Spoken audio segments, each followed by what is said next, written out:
अब हम इस एग्जाम के स्ट्रक्चर के बारे में बात कर लेते हैं। देखिए, अच्छा अब आप सोचोगे कि भैया आपने जो बताया टेक्निक स्कूल 1, टेक्निक स्कूल 2 और टेक्निक स्कूल 3 क्या हमें तीनों पास करने ज़रूरी है प्रमोशन के लिए? हम बात कर लेते हैं मेरी एक गलती के बारे में जो मैंने इस टेक्निक एग्जाम को देने के लिए करी थी। देखिए, टेक्निक एग्जाम में 3 स्कूल होते हैं, technique school 1, technique school 2 and technique school 3। जब आप एग्जाम रजिस्टर करोगे, उसके बाद आपको प्रॉपर नोट्स मिलेंगे, तो आप जल्द से जल्द इसके लिए रजिस्टर कर देना। इसके एग्जाम के लिए बिल्कुल भी देरी मत करना। Hello everyone and welcome back to my channel.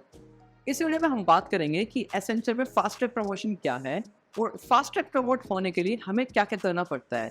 So let's begin the video. तो देखिए, सबसे पहले हम बात कर लेते हैं कि अगर हम फास्ट ट्रैक प्रमोशन से ना जाएं तो हमें प्रमोट होने में कितना टाइम लगता है। तो जब हम एसेंशियल पे ज्वाइन होते हैं एज एन एएससी, तो हम करियर लेवल 12 पे ज्वाइन होते हैं और उस करियर लेवल को प्रमोट होने के लिए ऑलमोस्ट 2 इयर्स लगते हैं। लेकिन अगर हम टेक्निक एग्जाम देना चाहें, यानी कि अगर हम फास्ट प्रमोट होना चाहें, तो हम विद इन 1 ईयर भी प्रमोट हो सकते हैं टू करियर लेवल 11। अब ये कैसे काम करता है, इसके बारे में बात कर लेते हैं। इससे पहले हम इस प्रोग्राम की टेक्निकल डिटेल्स में जाएँ, हम बात कर लेते हैं कि जब हम प्रमोट होंगे इससे, तो हमें कितना हाइक मिलेगा। तो देखिए, ऑन एन एवरेज हमें 35% हाइक मिलेगा जब हम करियर लेवल 12 से 11 प्रमोट होंगे बाय टेक्निक। अब हम बात करते हैं इस टेक्निक एग्जाम के बारे में। देखिए, टेक्निक एग्जाम में 3 स्कूल होते हैं, technique school 1, technique school 2 and technique school 3। अब हम देखते हैं टेक्निक स्कूल है क्या। देखिए, आप टेक्निक एग्जाम के लिए रजिस्टर तब कर सकते हैं जब आपका प्रोजेक्ट में 6 मंथ्स कंप्लीट हो चुके हो। अब जब भी आप टेक्निक के लिए रजिस्टर करोगे, तो आपसे एक डोमेन चूज करने के लिए कहेगा। कई तरह के डोमेन होते हैं इसमें, जिसमें आप अपना करियर बना सकते हैं। अगर हम एक एग्जाम्पल के लिए बात करें, तो cloud ops infrastructure as a service भी एक डोमेन है जो हमें टेक्निक एग्जाम के रजिस्ट्रेशन के टाइम पे मिलता है। तो हमने बात कर ली इसके टैक्स चेक के बारे में, हम पता चल चुका है कि हमें कौन-कौन से डोमेन मिल सकते हैं रजिस्ट्रेशन के टाइम पे टेक्निक एग्जाम के लिए। अब हम इस एग्जाम के स्ट्रक्चर के बारे में बात कर लेते हैं। देखिए, जब आप एग्जाम रजिस्टर करोगे, उसके बाद आपको प्रॉपर नोट्स मिलेंगे, प्रॉपर स्टडी मटेरियल मिलेगा आपको पढ़ने के लिए। आपको वीडियो कोर्सेज भी मिलेंगे, आप जिससे आप अपने इस एग्जाम के लिए प्रॉपर पढ़ सकते हैं। अब जब आप एग्ज़ाम देंगे, तो आपको 45 मिनट्स मिलेंगे उस एग्ज़ाम को देने के लिए, जिसमें आपको 30 क्वेश्चंस होंगे।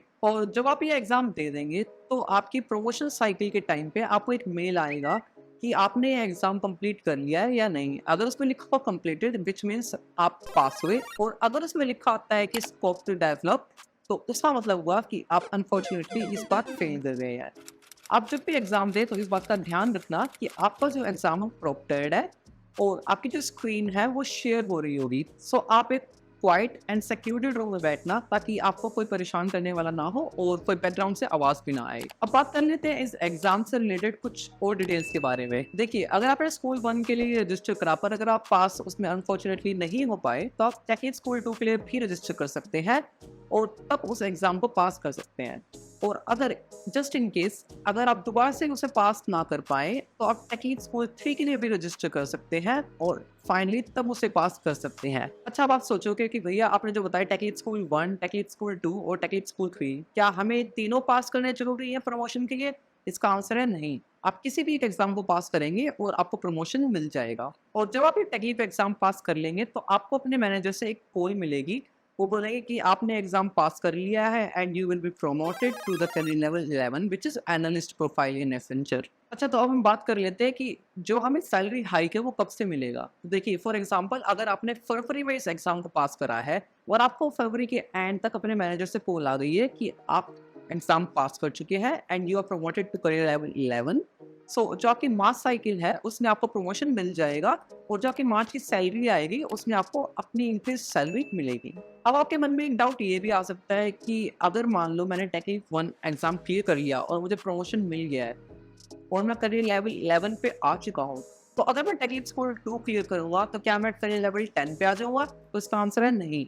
आप चाहे टेक्निक स्कूल 1 क्लियर कर दें, टेक्निक स्कूल 2 क्लियर कर दें या टेक्निक स्कूल 3 क्लियर कर दें, आपको प्रमोशन सिर्फ एक ही बार मिलेगा, व्हिच इज़ आप एट मैक्स करियर लेवल 11 तक जा सकते हैं बाय टेक्निक। तो आप सोचोगे क्या मैं सिर्फ टेक्निक स्कूल क्लियर कर दूँ और मुझे प्रमोशन मिल जाएगा, मुझे अपनी परफॉर्मेंस के ऊपर ध्यान देने की कोई ज़रूरत नहीं है? तो इसका आंसर है नहीं। देखिए, ऐसा भी हो सकता है कि आपके प्रोजेक्ट में कई जनों ने ये टेस्ट दिया हो और हो सकता है कि कईयों ने क्लियर भी करा हो, लेकिन प्रमोशन सबको नहीं मिल सकता। लिमिटेड नंबर ऑफ पीपल को भी प्रमोशन मिलेगा। सो आपका एग्ज़ाम सिर्फ़ पास करना ही क्राइटेरिया नहीं है। द अदर क्राइटेरिया इज़ कि आपकी परफ़ॉर्मेंस कैसी है प्रोजेक्ट में। सो फॉर एग्ज़ाम्पल अगर एक पर्सन ए है और उसने सिर्फ़ और सिर्फ़ एग्ज़ाम क्लियर करा है, लेकिन उसकी जो परफ़ॉर्मेंस है वो बिलो एवरेज है, और एक पर्सन 2 है जिसने एग्ज़ाम क्लियर करा और उसकी परफ़ॉर्मेंस प्रोजेक्ट में अच्छी हुई है। तो जो प्रमोशन मिलेगा वो उस पर्सन बी को मिलेगा, ना कि पर्सन ए को। ये टेक्लीफ का ही एग्ज़ाम था जो मैंने दिया था और जिस वजह से मैं प्रमोट हुआ हूँ। तो इस एग्ज़ाम को आप बिल्कुल भी लाइटली मत लेना। जितनी जल्दी हो सके इसके लिए रजिस्टर कर लेना। हम बात कर लेते हैं मेरी एक गलती के बारे में जो मैंने इस टेक्लीफ एग्ज़ाम को देने के लिए करी थी। देखिए, जब मुझे 6 मंथ्स कंप्लीट हुए थे, तो मैंने इसके लिए रजिस्टर नहीं करा था। मुझे उसके टाइम पे इसके बारे में पूरी इन्फॉर्मेशन नहीं थी। तो मैंने डिले करा इसके रजिस्ट्रेशन के लिए, इसकी प्रिपरेशन के लिए, जिसकी वजह से जो मुझे प्रमोशन दिसंबर साइकिल में मिल सकता था, वो मुझे मार्च साइकिल में मिला है। अब आप सोचेंगे कि सिर्फ़ 3 महीने का ही डिफ़रेंस है, तो क्या ही हो जाएगा? आपको ये पता होना चाहिए कि जब आपको मई या जून साइकिल में वेरिएबल पे मिलेगा, वो आपकी बेसिक सैलरी के ऊपर डिपेंड करता है। आपने जितने टाइम तक अपनी बेसिक सैलरी उठाई होगी, आपको उस बेसिस पे ही वेरिएबल पे मिलेगा। अब क्योंकि मुझे अपनी इंक्रीज़ सैलरी लिए हुए 2 या 3 महीने ही हुए हैं, इस वजह से मुझे जो वेरिएबल पे मिलेगा, वो दूसरों के कंपैरिज़न में थोड़ा कम मिल सकता है, दो I am not pretty sure about it. पर जैसा भी होगा मैं आपको अपडेट कर दूँगा वीडियो में।